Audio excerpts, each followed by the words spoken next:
इंदौर शहर में अक्सर आपने कभी अपने फ्रेंड्स तो कभी अपने रिलेटिव से बात करते समय उन्हें एटीएम कार्ड एक्टिवेट कराने के लिए कॉल्स तो लॉटरी जीतने के मैसेजेस के बारे में तो सुना ही होगा।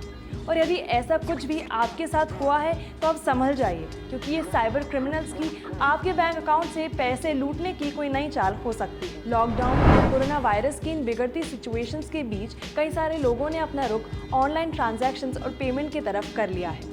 और ऐसे में बढ़ती ऑनलाइन शॉपिंग और बढ़ती ऑनलाइन ट्रांजैक्शंस के बीच में साइबर क्राइम्स भी बढ़ते जा रहे हैं। और अब साइबर क्रिमिनल्स भी आपसे पैसे ऐंठने के लिए कई तरह के अलग अलग हथकंडे अपना रहे हैं। साइबर क्राइम, ये वर्ड से अब हम सभी वाकिफ़ हैं, हम में से किसी के लिए भी ये वर्ड नया नहीं है। और इसलिए आज के इन्फो अनप्लग्ड के इस एपिसोड में हम बात करेंगे लोगों से हुई इन कुछ छोटी गलतियों के बारे में जिनकी वजह से उन्होंने अपने बैंक अकाउंट से लाखों रुपए गंवा दिए। और साथ ही जानेंगे कुछ ऐसी छोटी छोटी चीज़ों के बारे में जिनकी मदद से हम खुद को साइबर क्राइम से प्रोटेक्ट कर सकते हैं।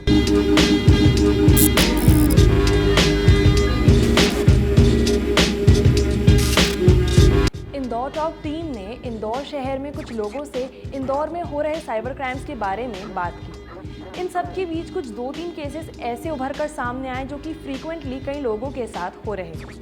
अगर मैं बात करूं सबसे पहले केस की, तो सबसे पहले केस में कई सारे लोगों का ये कहना था कि कभी उनके किसी क्लोज फ्रेंड से तो कभी किसी दूर के रिलेटिव से उन्हें फेसबुक पर ऐसे मैसेजेस आ रहे हैं कि उन्हें अर्जेंट रिक्वायरमेंट है किसी अमाउंट की और कुछ पैसों की। कुछ लोगों ने चैट में बताए गए फ़ोन नंबर्स और बैंक डिटेल्स पर पैसे ट्रांसफ़र भी कर दिए। और बाद में ये बात सामने आई कि फेसबुक अकाउंट के ओनर के पास उनके फेसबुक अकाउंट का एक्सेस नहीं था और असल में हैकर सभी लोगों से पैसे मांग रहा था। यदि ऐसी कभी कोई सिचुएशन आपके साथ भी हो तो कुछ चीज़ों का ज़रूर ध्यान रखें। सबसे पहली चीज़ कि आपको जिस भी इंसान के फेसबुक से वो मैसेजेस आ रहे हैं, आप डायरेक्टली उनको कॉल करके कंफर्म करें कि क्या ये मैसेजेस उन्होंने आपको भेजे हैं। यदि नहीं तो आप उन्हें इन्फॉर्म करें कि उनके अकाउंट से कोई बाकी लोगों से पैसे मांग रहा है। उनसे कहिए कि वो अपने दूसरे सोशल मीडिया हैंडल जैसे कि व्हाट्सएप या इंस्टाग्राम के थ्रू लोगों को इन्फॉर्म करें कि उनके फेसबुक अकाउंट के एक्सेस उनके पास नहीं है और कोई हैकर सभी लोगों से पैसे मांग रहा है। इसके बाद आप अपने फेसबुक अकाउंट को जल्द से जल्द रिकवर करने की कोशिश करें। और यदि किसी भी इंसान ने बताए गए डिटेल्स पर पैसे भेज दिए हैं तो उनसे कहिए कि वो साइबर सेल जाकर इसकी कंप्लेंट ज़रूर करें। चलिए अब बात करते हैं दूसरे केस। इस दूसरे केस में एक सेलर OLX पर किसी प्रोडक्ट को सेल करने के लिए डालता है। प्रोडक्ट के बारे में इंक्वायरी आती है और एक बायर के साथ डील डन हो जाती है। और ऐसे में बायर सेलर से रिक्वेस्ट करता है कि वो ऑनलाइन पेमेंट करना चाहेगा। वो ऑनलाइन पेमेंट के लिए सेलर को एक लिंक भेजता है और कहता है कि यदि आप इस लिंक पर क्लिक करेंगे तो आपके अकाउंट में पैसे आ जाएंगे। सेलर जैसे ही उस लिंक पर क्लिक करता है तो उसके अकाउंट में पैसे आने की जगह उल्टा पैसे कट जाते हैं। ऐसी सिचुएशन कभी आपके साथ हो तो आप एक चीज़ का ज़रूर ध्यान रखें कि कोई भी ऑनलाइन पेमेंट या ऑनलाइन ट्रांजैक्शन करने वाली ऐप आपको आपके अकाउंट में पैसे डालने के लिए कभी कोई लिंक नहीं भेजती है और इसलिए ऐसे किसी भी लिंक पर क्लिक ना करें।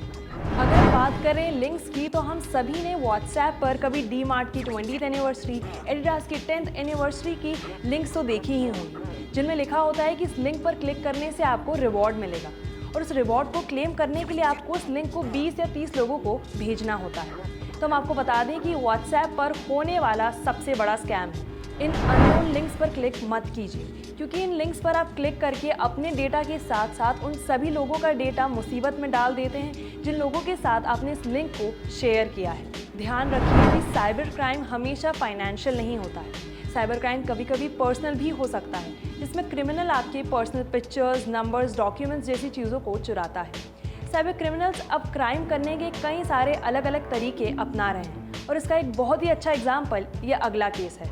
COD यानी कैश ऑन डिलीवरी, जिसे हम सेफेस्ट मोड ऑफ पेमेंट मानकर कई बार कई सारी चीज़ें ऑनलाइन ऑर्डर करते हैं, अब उसमें भी कई तरह के क्राइम्स होने लगे हैं। कुछ केसेस में बात देखी गई है कि कई बार इंसान को ये कॉल आता है कि उनका पार्सल घर पर पहुंच चुका है। वो पार्सल के लिए पैसे देते हैं, पर जब वो पार्सल खोल के देखते हैं तो उस पार्सल में कोई रैंडम सी चीज़ निकलती है। उसमें वो प्रोडक्ट नहीं मिलता है जो उन्होंने एक्चुअली ऑर्डर किया था। इंक्वायरी करने पर बायर को ये पता चलता है कि उन्हें किसी फेक डिलीवरी बॉय ने कोई रैंडम चीज़ पकड़ा दी है और वो उनके पैसे लेकर फरार हो गया है। और इसीलिए ज़रूरी है कि आप डिस्काउंट या सेल की लालच में आकर किसी भी रैंडम अननोन साइट से प्रोडक्ट्स ऑर्डर ना करें। मिंत्रा, फ्लिपकार्ट, अमेज़न जैसी बड़ी बड़ी कंपनीज तो आपको आपके पार्सल की पल पल की खबर देती ही हैं, पर साथ में से स्मॉल बिजनेस जो कि अदर सोशल मीडिया हैंडल्स के थ्रू अपना बिजनेस चला रहे हैं, वो भी आपके साथ COD पर मंगाए गए प्रोडक्ट की शिपमेंट स्लिप या फिर ट्रैकिंग स्लिप शेयर करते हैं। और इसलिए ज़रूरी है कि आप कभी COD पे अगर कुछ भी प्रोडक्ट ऑर्डर करें तो उसे ट्रैक ज़रूर करें। साइबर क्राइम से अनअवेयर लोग तो इसके जाल में फंसते ही हैं, पर कई बार ऐसे लोग जो कि साइबर क्राइम के बारे में जानते हैं, अवेयर हैं और उसे समझते हैं, वो भी इसके जाल में फंस जाते हैं। पता है साइबर क्राइम से रिलेटेड एक नॉट सो फन फैक्ट क्या है कि 95% केसेस में हम हमारी ही किसी सिली सी गलती की वजह से साइबर क्राइम का शिकार हो जाते हैं। कभी किसी लिंक पर क्लिक करके तो कभी OTP शेयर करके। साइबर क्रिमिनल्स की बातों में आकर तो कई लोगों ने पैसे कमाए, पर कुछ ऐसे भी केसेस हैं जिसमें हम खुद की गलतियों की वजह से कई सारे पैसों को खो देते हैं। चलिए बात करते हैं एक ऐसे ही केस की। इस केस में एक अकाउंट से पैसे गायब होने पर घर वालों को लगता है कि शायद कोई हैकर अकाउंट से पैसे चुरा रहा है। तहकीकात होती है। पुलिस कंप्लेंट के बाद ये पता चलता है कि उनके घर में उनका ही बेटा किसी गेम में कभी ड्रेसेस खरीदने के लिए तो कभी गन्स को खरीदने के लिए अकाउंट से पैसे चुरा रहा था। पेरेंट्स अनअवेयर थे और उन्हें लग रहा था कि उनका बच्चा फ़ोन में दिन रात पढ़ाई कर रहा है। अगर पेरेंट्स ने टाइम पर फ़ोन चेक किया होता, थोड़ा ध्यान दिया होता, तो इस लाखों के नुकसान से बच सकते थे। ज़रूरी है कि हम कुछ छोटी छोटी चीज़ों का ध्यान रखकर इन बड़ी प्रॉब्लम से बचें, और इसलिए खुद को साइबर क्राइम के अगेंस्ट सिक्योर करने के लिए आपको कुछ चीज़ों का खास ध्यान रखना होगा। सबसे पहली चीज़ है be careful what you click. कई बार आपने WhatsApp पर देखा होगा कि आपको स्पिन करिए पैसा जीतिए ऐसी लिंक्स आती हैं। आप उन लिंक्स पर क्लिक मत कीजिए क्योंकि लिंक्स काफ़ी अनसेफ होती हैं। दूसरी चीज़ है कि अगर आप ऑनलाइन ट्रांजैक्शन करते हैं तो अपने कॉलिंग चैटिंग के लिए एक अलग मोबाइल और बैंकिंग के लिए एक अलग फ़ोन का इस्तेमाल करें, पर यह ऑप्शन शायद सबके लिए ना तो कन्वीनियंट होगा और ना ही पॉसिबल होगा। तो ऐसे में आप उस फ़ोन नंबर का इस्तेमाल हर जगह ना करें जो आपने अपने बैंक अकाउंट से लिंक कर रखा है। तीसरी ज़रूरी चीज़ जिसका हमको ध्यान रखना चाहिए वो ये है कि जब भी किसी तरह की साइट विज़िट करते हैं तो आप इन 3 साइंस का खास ध्यान रखें। सबसे पहला, जिस साइट पर लॉक शो होता है वो कम्प्लीटली सिक्योर होती है। वहीं ऐसी साइट जिनमें एक सर्कल में आई लिखा हुआ होता है वो सिक्योर नहीं होती हैं और उन साइट्स पर किसी भी तरह का डेटा शेयर करने से बचना चाहिए। और तीसरा, जिसमें रेड ट्रायंगल होता है वो सबसे रिस्की साबित हो सकती हैं और इसलिए ऐसी साइट्स का इस्तेमाल ना करें। आप साइबर सिक्योरिटी को और बेहतर समझने के लिए मिनिस्ट्री ऑफ होम अफेयर्स द्वारा मेंटेन किए जा रहे ट्विटर हैंडल साइबर दोस्त को भी फॉलो कर सकते हैं। इसके बावजूद भी यदि कभी आपके साथ किसी भी तरह का साइबर क्राइम हो जाता है तो आप उसे छुपाएं नहीं, बल्कि उसकी कंप्लेन करवाएं।